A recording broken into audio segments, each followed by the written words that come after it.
starting with our Cleveland Cavaliers. Pacers steal game 1 in Cleveland, 121-112. Got the lead from the get-go. Cleveland actually took the lead with 6:30 in remaining, but the Pacers ended the game on a 20-10 run. Cleveland down 0-1. Immediate reactions and thoughts from you guys. Listen, it's not over. I think everybody wants to be the first people to write the eulogy, this morning and got down 1-0. It does hurt that you lost home court advantage. I think that's, if you're looking for the one thing to be the most upset about, it's probably that the Pacers in one game stole that away from the Cavs. But today is a day to sort through some adjustments, to watch the tape, as old friend Hugh Jackson used to say, and to figure out how we're going to right this wrong, because that was not the best game out of the Cleveland Cavaliers, and that was one of the best efforts that we'll probably get out of the Indiana Pacers. One thing about Indiana, though, is they could score. So, I saw a lot of people saying, well, they'll never replicate that shooting effort. I don't know. They might, so we got to figure out how we're going to adjust. You know what? I'm going to come out and say that they're not gonna, because they only did it 3 times out of 82 games in the regular season that they shoot that well from 3. And I don't know, guys. The whole thing is the pacing. I get it, the Pacers, whatever. When it comes down to that, when you get, it's all gonna be about getting Darius Garland back, guys. That's what it comes down to at the end of the day. Ty Jerome, he's awesome. The one thing that no one's gonna praise him for, though, is his speed. And the Cavs are used to playing basketball that fast. They can when they get Darius Garland back. They went 40-7 in games this year that had a faster pace than what was played last night. So it's doable. You just gotta get the guns back. Well, you're not gonna win many games regardless. You mentioned the shooting. Cavs 9 for 38 from beyond the arc last night, 23.7%. Meanwhile, the Pacers 19 for 36. That's 52.8%, as well as shooting 53% from the field. Donovan Mitchell, Rob, will start with you.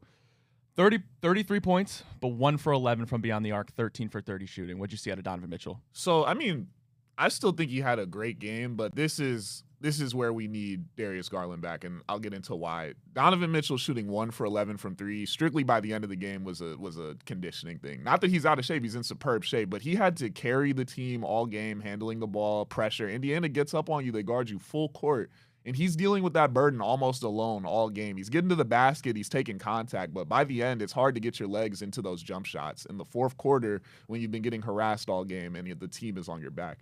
I was going to say, correct me if I'm wrong on this, Rob, but that kind of felt like the Knicks series in a way from a couple of years ago. It just felt like no one else could really create for themselves, and hopefully Garland coming back will help that. Yeah, Donovan, to his defense, he's still not the main guy when we think creation. When we think Donovan, he's gonna score for himself. So today, last night, he had to actually think about providing for others too, which I feel takes a little bit away from his game. It's not that he can't pass; he's got great vision, he's a great player, but you want to see him in straight score first only mode, and that's where we really need DG back, as that guy who's a hybrid. Yeah, well, you mentioned not a ton of help outside of Donovan Mitchell. Evan Mobley pours in 20, Jared Allen 12, just 5 rebounds. Quiet night on the glass for him. Max Drew 7 points. Sam Merrill, that's your other starter, just 6 points. Ty Jerome played 29 minutes, 8 for 20 on shooting, 21 points. And Isaac Okoro, Kendrick Perkins didn't mince words talking about Isaac Okoro, said he would duck in his house when he would see Isaac Okoro shoot threes in the corner. He went 0 for 2 from beyond the arc yesterday. Nick, your thoughts on Okoro and just the role players here for the Cavaliers last night? I think we're getting to a point with Okoro where a lot of people are throwing the unplayable, label out there. The thing is, though, is you need him. That's a guy that you spent the number 5 overall pick on, and a guy that gives you enough, length in terms of his wingspan. You need him to keep shooting those threes. I know it's painful. He can, at some point, blind squirrel finds a nut every now and again. He can eventually make one. We just need to hope that it happens soon in game 2. And again, I think the biggest thing here is that Darius Garland coming back for game 2 and at least being some semblance of the same DG that we saw throughout the regular season, he doesn't even have to be 100%, will help the Cavs, because he could, even on a bad toe, I have to believe he could provide some shooting and some offense for these Cavs. They so desperately need that. I'm also an Isaac Okoro defender right now.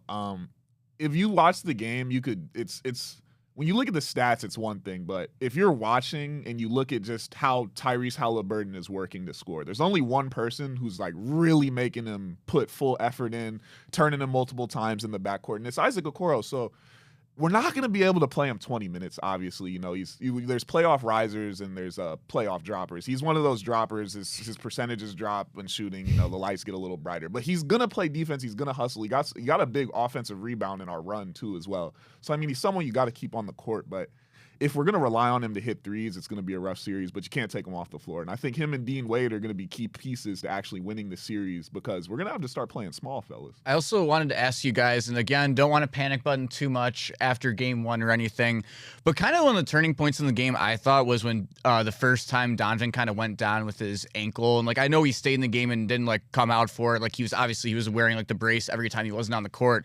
But I just feel like so many times in the regular season, like you probably watched it 10 billion times. He like comes off an off ball screen and like, boom, just gets the ball. Like he can either drive in, dish, score, whatever, dish out to the point.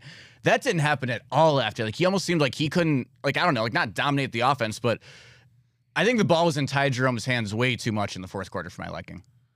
I mean, that's the option though. That's when you're without Darius Garland. Had to do, man. It's a little like with the lineup, and we've talked about thinning the lineup, but I actually don't think we can do it. I think the team works perfectly how it is with that like 9 to 10 man rotation, and you need those 3 ball handlers. When the other 2 have to step up and do more, that's when it starts to look a little forced. And I thought Ty Jerome was forcing it a lot yesterday. And then like there's times where, you know, you swing it to Max Strus with like 6 seconds and he's got to try to like create a shot, or Sam Merrill has to, and that's just not really their game. You know, there's this like weird subset of people online and a couple of people in the media, whatever, no names please, that like, you know, try to die on the hill that the Cavs are better without Darius Garland on the floor. The Darius Garland haters got their wish in game one, and you see what the Cavs look like with no DG, because Jack, to your point, yeah, it probably was a little too much Ty Jerome, and he was probably trying to do too much to fill the shoes of DG, and he's just not that. He's not an all-star point guard. That's not to say that he's a bad player. The Cavs probably aren't the number 1 seed in the Eastern Conference if it wasn't for Ty Jerome. But Sunday was his 5th ever postseason game. Ever. So to play that significant minutes and to need to have such a big offensive output, they were asking a lot out of him, and that's why this Darius Garland injury will remain the biggest thing for the Cavs. And it sounds like it's somewhat of a serious injury too, and I just you gotta hope that at some point he could play in this series. The weird thing though for me about Ty Jerome is like obviously the 3 ball wasn't dropping like normal for him last night, so he was scoring inside more like those little I don't know the name for them in basketball. Little floaters. Yeah, little floaters will throw up from a couple of feet away is what he was going for. On a night where the Cavs had 70 points in the paint, which is obviously a crap ton, even though they lost, Evan Mobley had 20 points on like 13 shots. He was pretty efficient. How does Ty Jerome end up taking 7 more shots than him in that game when he's not hitting 3-pointers? So he's a guard, and I mean, you know, it is what it is. They're gonna have the ball in their hands a lot more, especially because we're a pick and roll heavy offense. Ty Jerome, that shot is what they were giving up, and there were a couple times where they kind of baited him into it and got some steals in that in between game. But I mean, with Mobley, if he's popping, he hit a 3 or 2. But they're gonna play drop coverage off him. If he's gonna shoot threes all game, they're gonna live with it. So when it's drop coverage, Ty's gonna probe. He's gonna get the guy on his hip. He's gonna throw up the floater. But you know, if that's what we're living on, and we can't make any threes, they're hitting 50%, and we're 9 for whatever. It was like 38. You know, it's gonna get a little spooky out there for us because 2's more than 3. One thing to find solace in on that point is 9 threes from the Cavs in game 1 against the Indiana Pacers. That was the least amount of 3-pointers that they made all season long. Wow. Was 9. The lowest that they made prior to that was 10. So it was just a really bad game for the Cavs. You made only 9 threes and you lost by less than double digits. I'm not reason worried. for optimism and a reason to not press the panic button right after game 1. It's a long series.